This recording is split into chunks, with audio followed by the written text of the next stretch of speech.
Indian এয়ারগানগুলোর ভেতর SDB জেনা হলো সবথেকে বেশি পাওয়ারফুল স্প্রিং এয়ারগান। 970 এফপিএসের এই এয়ারগানটি সকলেই অনেক বেশি পছন্দ করে। আজকে আমরা এই এয়ারগানটির আনবক্সিং এবং রিভিউ করব ইনশাল্লাহ। আর একটাই কথা, যারা ইউটিউবে শুটিং ভিডিও দেখতে পছন্দ করেন তারা আমাদের এই ইউটিউব চ্যানেলটি সাবস্ক্রাইব করে দিবেন। এখানে আমরা বাংলায় শুটিং ভিডিও তৈরি করে থাকি।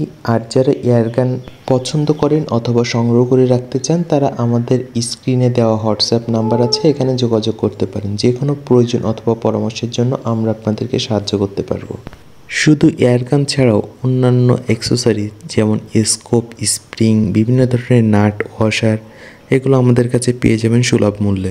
আমাদের লোকেশান হচ্ছে সিলেট মৌলভীবাজার। আপনারা এখানে যেয়ে দেখে নিয়ে আসতে পারেন অথবা কুরিয়ার সার্ভিসের মাধ্যমে সারা বাংলাদেশে ক্যাশ অন ডেলিভারির মাধ্যমে পণ্য নিতে পারেন। সেটা সম্পূর্ণ আপনার উপর নির্ভর করতেছে। আপনার লোকেশান যদি সিলেটের আশেপাশে হয়ে থাকে সেক্ষেত্রে কুরিয়ারের কোনো প্রয়োজন নেই। এখন আসি এই এয়ারগানটির ব্যাপারে। এই এয়ারগানটি হলো এসডিবি কোম্পানির জেনা মডেলের একটি এয়ারগান। এই এয়ারগানটি .177 ক্যালিবারের এবং এই এয়ারগানটির ব্যবহার করা হয়েছে একটি স্টক যেটি কাঠের তৈরি এবং এটি বিচুট দিয়ে তৈরি, সেহেতু বিচুট ফাটার কোনো সম্ভাবনা নেই। এই বিচুট সাধারণত অন্যান্য গাছের মতো নয়, এটি সম্পূর্ণ আলাদা একটি গাছ যেটি দেখতে অনেকটা বট গাছের মতো। এটির কাঠের কোয়ালিটি অন্যান্য এয়ারগানের তুলনায় অনেক বেশি ভালো। আপনারা .177 ক্যালিবারের যে কোনো প্লেট এটিতে ব্যবহার করতে পারবেন। একটি গুরুত্বপূর্ণ কথা, এয়ারগান দিয়ে কখনোই শিকার করবেন না। এয়ারগান দিয়ে শিকার করা বাংলাদেশ আইনে সম্পূর্ণ অবৈধ। তার থেকে গুরুত্বপূর্ণ কথা হলো .177 ক্যালিবার দিয়ে শিকার করা যায় না। এটি শুধুমাত্র শুটিং প্র্যাকটিসের জন্য আপনারা ব্যবহার করতে পারেন। এই এয়ারগানটির বোরের সাইজ 4.5 mm, যেটি একমাত্র শুটিংয়ের কাজেই ব্যবহৃত হয়। এটি দিয়ে শিকার করা কোনোভাবেই সম্ভব না। শিকার করতে হলে ন্যূনতম 5.5 mm এর প্লেট ব্যবহার করতে হবে। যাদের এয়ারগানের শখ আছে, যারা শুটিং প্র্যাকটিস করতে পছন্দ করেন তারা অনায়াসে এয়ারগান চাইলে নিজেদের সংগ্রহে রাখতে পারেন। অবশ্যই কেনার সময় দেখে নেবেন, ক্যাশ মেমোটা সঙ্গে করে নেবেন। এই এয়ারগানটি সম্পূর্ণ ইন্ডিয়ান একটি এয়ারগান যেটির নাম হচ্ছে এসডিবি জেনা সুশান্ত দাস ব্রুস। ইন্ডিয়ান এয়ারগানগুলোর কোয়ালিটির ভেতর বেশ কয়েকটি এয়ারগান আছে, এসডিবি জেনা, NX200, এসডিবি স্নাইপার। এই এয়ারগানগুলো অনেকটা প্রিমিয়াম কোয়ালিটির .177 ক্যালিবারের এয়ারগান। এগুলো অন্যান্য ইন্ডিয়ান এয়ারগানগুলোর থেকেও একটু আলাদা।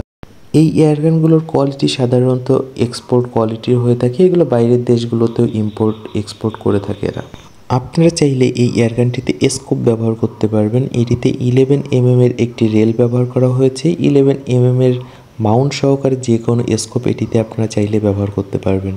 তাছাড়াও আপনারা একটু চেষ্টা করবেন স্প্রিং এয়ারগানগুলোতে সাধারণত টি ইগলের জিরো রিকয়েল মাউন্টটা ব্যবহার করার জন্য। সেক্ষেত্রে স্কোপের জন্য ভালো হবে, স্কোপের রেটিকেল ছিঁড়বে না এবং দীর্ঘদিন ব্যবহার করতে পারবেন। ভিউয়ার্স, আপনারা একটু লক্ষ্য করলে দেখতে পারবেন সম্পূর্ণ এয়ারগানটি ফিটিং করা হয়ে গেল। এখন এটি রেডি টু ফায়ার। এয়ারগানে অবশ্যই আপনারা বর্ষাকালে একটু তেল ব্যবহার করবেন। অন্যান্য সময়ের থেকে এখন বাতাসে আর্দ্রতা বেশি, সেহেতু এয়ারগানটিতে মরিচা আসার সম্ভাবনা আছে। আমি নতুন এয়ারগান আনবক্সিং এবং রিভিউ করার সময় লক্ষ্য করলাম এই এয়ারগানটিতেও যথেষ্ট পরিমাণে মরিচা ছিল। আমার হাতে যে প্লেটের বক্সটি দেখতে পাচ্ছেন এটি হলো জি স্মিথের 10.36 গ্রেনের একটি প্লেট। মিড বাজেটের ভেতর সবথেকে সুন্দর অ্যাকুরেসি দেয় এই প্লেটটি। এই প্লেটটির ফিনিশিং অত্যন্ত ভালো। আপনারা একটু চেষ্টা করবেন ভালো মানের প্লেট ব্যবহার করার, সেক্ষেত্রে আপনাদের অ্যাকুরেসি এবং স্পিড দুইটাই সমানভাবে পাবেন। সেহেতু আপনারা হাইপার ইম্প্যাক্ট ব্যবহার করতে পারেন, জি স্মিথ ব্যবহার করতে পারবেন। অবশ্যই আপনারা ফিল্ড টাইপের প্লেটগুলো ব্যবহার করার চেষ্টা করবেন, এক্ষেত্রে অ্যাকুরেসি নিয়ে কোনো কমপ্লেন আসবে না।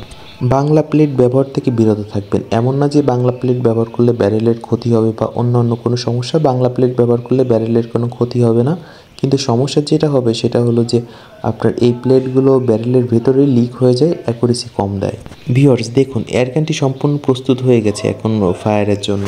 এখন আমি এই এয়ারগানটির অ্যাকুরেসি পরীক্ষা করে দেখব এবং পরবর্তী কোনো এক ভিডিওতে সুযোগ হলে আমি সেটিও দেখিয়ে দিব ইনশাল্লাহ। এটি যথেষ্ট স্মুথ, নতুন এয়ারগান হিসেবে যথেষ্ট স্মুথ আছে এবং এটি আমি এখন প্রথম ফায়ার করে দেখলাম, যথেষ্ট ভালো এবং এটি অটোমেটিক সেফ। যাই হোক ভিউয়ার্স, একটি গুরুত্বপূর্ণ কথা বলে আজকের ভিডিওটি শেষ করি। আপনারা যারা এয়ারগান পছন্দ করেন অথবা এয়ারগান কিনতে চান তারা আমাদের এই হোয়াটসঅ্যাপ নাম্বারে যোগাযোগ করতে পারেন। ধন্যবাদ।